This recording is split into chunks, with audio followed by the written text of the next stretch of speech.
Assalamualaikum warahmatullahi wabarakatuh, Sobat Solih dimanapun Anda berada. Berjumpa lagi dengan saya Solihuddin, masih di Bang Solih Channel. Oke, sekarang siang hari ya, kira-kira jam 10:15. Ini saya baru saja melakukan pengosongan kolam lele ya. Ini tadinya ada ikan lele sisa panen sebelumnya ya, jadi perlu Sobat Solih ketahui bahwasanya dalam satu periode itu pasti ada saja ikan yang telat besar atau kuntet ya istilah Jawanya. Jadi kemarin ikan-ikan yang telat besar itu saya jadikan satu di kolam sini dan kita besarkan lagi, dan baru hari ini kita lakukan pengurasan untuk kolam ini. Nah, tentunya karena telat besar atau kuntet ya, jadi cukup lama untuk besarnya, namun tetap kita rawat sampai besar. Ini contoh ikan sisanya ya, ini nanti kita bagi-bagikan ke tetangga ya. Alhamdulillah, jadi salah satu keuntungan petani lele atau peternak lele ya, salah satunya kita bisa berbagi sedikit rezeki atau berbagi ikan lele tentunya ya. Seperti ini, sekalian juga kita pikirkan juga CSR-nya ya, jadi kita tidak kaleng-kaleng dalam pemeliharaan ikan lele. Oke Sobat Solih, jadi pada hari ini yang pengen saya sharingkan adalah tebar bibit lele tanpa perlu melakukan fermentasi yang cukup lama ya. Biasanya sebelum tebar bibit kita lakukan fermentasi sampai 7 hari ya, sampai 7 hari. Memang cukup bagus cara fermentasi tersebut, namun terkadang jika kita sudah ada janji dengan pembibit lele ya, mungkin kita perlu cepat-cepat menebar di kolam kita. Nah, jika terjadi hal seperti itu bagaimana solusinya? Nah, berikut yang akan saya sharingkan. Oke, seperti terlihat di depan kita, ini saya lagi melakukan pengisian air ke kolam yang telah saya kosongkan tadi. Ini ya terlihat. Nah, seperti itu saya lagi melakukan pengisian, karena nanti di sore hari kita akan lakukan langsung penebaran benih di kolam ini tanpa saya lakukan fermentasi 1 minggu. Oke, bagaimana mengatasinya jika terjadi hal tersebut? Yang pertama ya, kalian harus memastikan air yang kita isikan pH-nya netral ya, pastikan pH-nya netral. Nah, bagaimana caranya? Kuncinya adalah air harus di kolam tandon, jadi dari kolam tandon terlebih dahulu. Atau kalau orang Jawa biasanya sering menyebut airnya dimatangkan dulu ya di tandon. Saya perlihatkan sekali lagi untuk kondisi air di kolam tandon saya.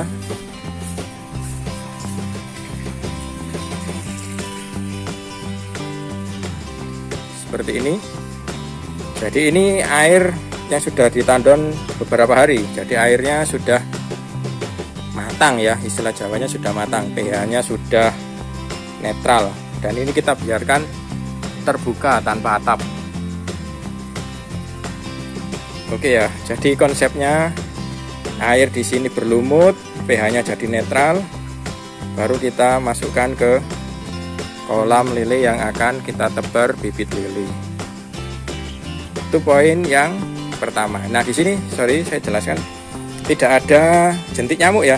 Di sini tidak ada jentik nyamuk karena saya isi 1-2 ekor ikan lele di dalamnya. Ya, kolam sebesar ini hanya saya kasih 1 sampai 2 ekor saja untuk memakan jentik nyamuk agar kesehatan keluarga juga masih terjamin. Oke, di sini saya ada 2 tandon ya. Ini juga isi air tandon dan satunya yang ini. Oke ya, itu syarat wajib yang pertama. Kemudian misalnya ke kolam dulu. Oke, kemudian yang kedua ya, tetap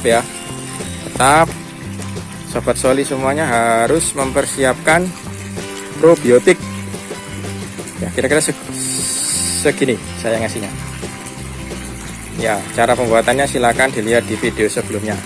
Nah, ini langsung saja kita tebarkan.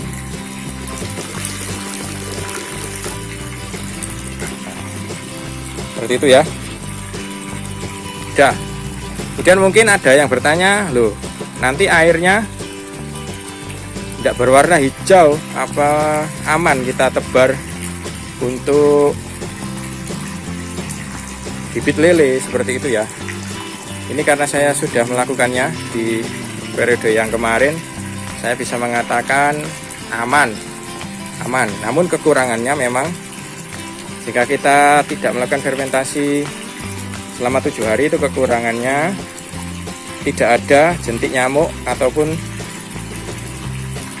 cacing darah ya, tidak ada jentik nyamuk atau cacing darah yang jadi pakan alaminya. Itu kekurangannya cuma di situ. Nanti airnya ya tidak perlu khawatir jika tetap bening seperti ini ya. Nanti jika kita sudah tebarkan probiotik ya, dia nanti akan kita isi lele. Nah, dari lele tersebut akan menghasilkan kotoran. Kalau sudah ada amoniaknya ya, kalau kita sudah tebarkan probiotik, maka amoniak tadi akan dirubah menjadi nitrat ya. Nitrat akan dimakan oleh fitoplankton sehingga nanti air akan cepat berwarna hijau. Jadi tidak usah khawatir ya. Untuk itu konsepnya dalam berternak lele itu sangat penting sekali kita ketahui agar kita tidak takut ya, mengambil keputusan jika ada masalah-masalah seperti yang saya jelaskan di awal tadi. Jadi kita tetap bisa lakukan pengambilan bibit tepat waktu, air juga aman untuk lele kita yang masih kecil. Itu oke, nanti akan kita sambung dengan prosesi penebaran bibit. Untuk itu saya skip dulu videonya. Oke sobat soli, sekarang jam 3:30 sore ya, kira kurang lebih jam 3:30 sore. Untuk bibitnya sudah kita ambil, bibit lele. Ini dapat ukuran 5 atau 46 cm, kurang lebih ada 2400 ekor yang akan kita masukkan ke kolam kita yang sudah kita persiapkan tadi. Namun sebelumnya nanti akan kita pindahkan ya dari tempat ini ke dalam ini ya, waring ini dulu, karena tadi sama pembelinya ini, sama penjualnya ya, ini dikasih antibiotik, lebih tepatnya dikasih super tetra ya. Nah, kita tahu bahwasanya super tetra itu ini ya, mengandung tetrasilin HCl. Semoga cukup jelas terlihat. Ini ya, mengandung tetrasilin HCl. Ini merupakan antibiotik ya. Sebagaimana kita ketahui bahwasanya antibiotik itu bisa memperhambat atau bahkan membunuh mikrobiologi yang lain, atau bakteri baik pun ikut mati nanti. Jadi kalau tadi ini kita tambahkan probiotik, kalau kita masukkan juga antibiotik, nanti bisa mati semua untuk probiotiknya ya. Jadi nanti kita pisahkan dulu airnya ke sini, baru nanti kita masukkan. Nanti konsep ini perlu sobat soli mengerti dulu ya. Oke, langsung saja kita prosesi pemisahan airnya dan masukkan ke kolam.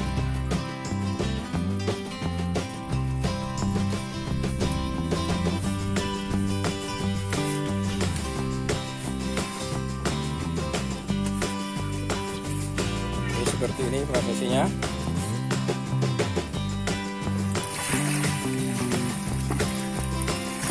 Jadi kalau dulu saya jelaskan ada aklimatisasi ya, cuman untuk kali ini lebih baik tidak dilakukan karena airnya mengandung antibiotik, takutnya nanti bisa membunuh probiotik yang ada di dalam kolam.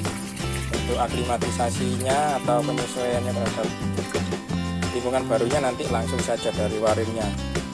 Intinya air yang mengandung antibiotik atau super tetra tadi kita pisahkan dulu. Itu poin pentingnya di situ, agar nanti air kolam kita cepat berwarna hijau atau cepat bagus lagi. Di pengalaman dulu saya langsung masukkan plus airnya, susah sekali warna hijaunya, akhirnya perkembangan probiotiknya terhambat. Coba langsung lawan. Oke, seperti ini prosesinya, langsung kita masukkan ke dalam kolam ya. Airnya mengandung probiotik, kita pisahkan dulu.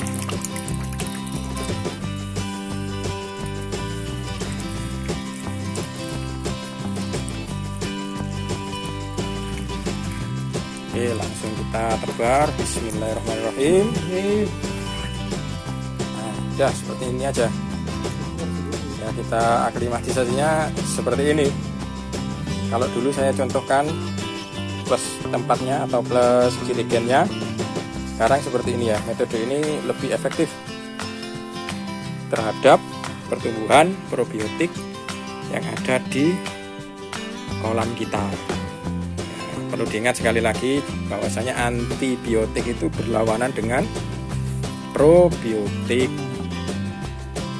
Oke, jadi kesimpulannya ya, untuk fermentasi air kolam, jika kita tidak punya waktu banyak, cukup dilakukan dengan cara saya tadi. Jadi asalkan kita punya air yang dari tandon atau air yang sudah tua, kita langsung saja, bening tidak masalah, pH-nya netral ya.